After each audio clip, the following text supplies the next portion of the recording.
Once upon a time, in a small, quiet village nestled between rolling green hills, lived a young woman named Elara. From a very young age, Elara had a dream that seemed almost too big for her small world. She wanted to be a star maker. Not a famous actor, but someone who could literally create stars and place them in the night sky. The villagers, though kind, would often chuckle at her ambition.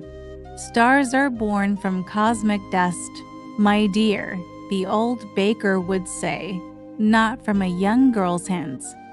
But Elara's belief was unshakable. Every day, she would experiment.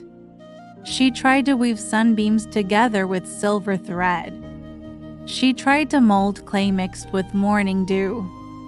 She even tried to capture moonlight in a jar, hoping it would solidify into a tiny, glowing orb. Every attempt ended in failure.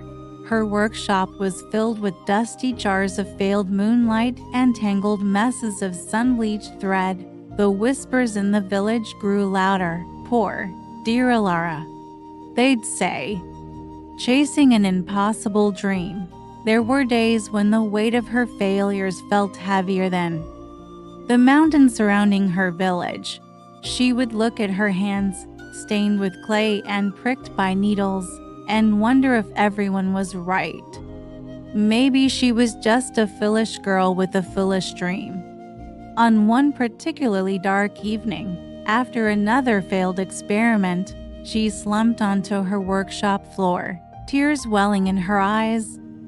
The sky outside was a blanket of black, with not a single star in sight due to heavy clouds. Just as she was about to give up, she remembered something her grandmother once told her.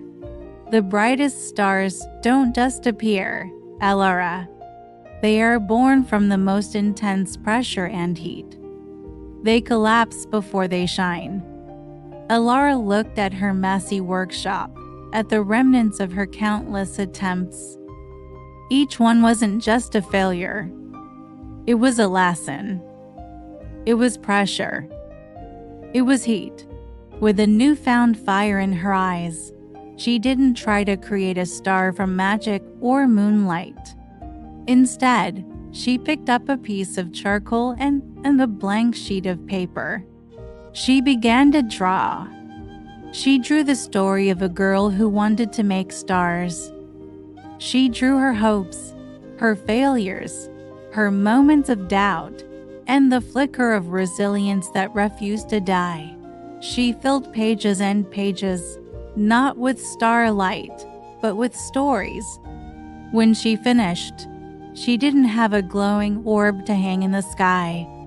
She had something else, a book. She took this book to the village square the next day. As she began to read her stories aloud, a crowd gathered. They listened to the tale of her struggles, her perseverance, and her unwavering dream. They didn't see a girl who failed to make stars. They saw a girl whose spirit shone brighter than any star she could have created. Her stories spread from one village to the next. People were inspired by her journey. Young children started pursuing their own impossible dreams. Artists who had put down their brushes picked them up again. The village, once quiet, became a bustling hub of creativity and hope. Elara looked around and realized the truth. She hadn't placed a new star in the sky, but she had ignited 1,000 tiny stars in the hearts of the people around her. She had become a star maker after all. So, what's the impossible dream you're chasing? Maybe you've faced setbacks. Maybe people have told you it can't be done.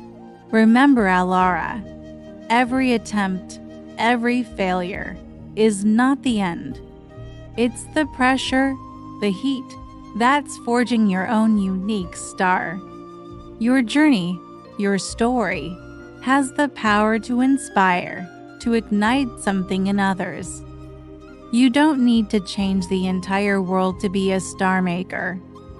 Sometimes all you need to do is share your light, and you'll be amazed at how many other stars begin to shine because of you. Thank you for listening, and don't forget to keep shining.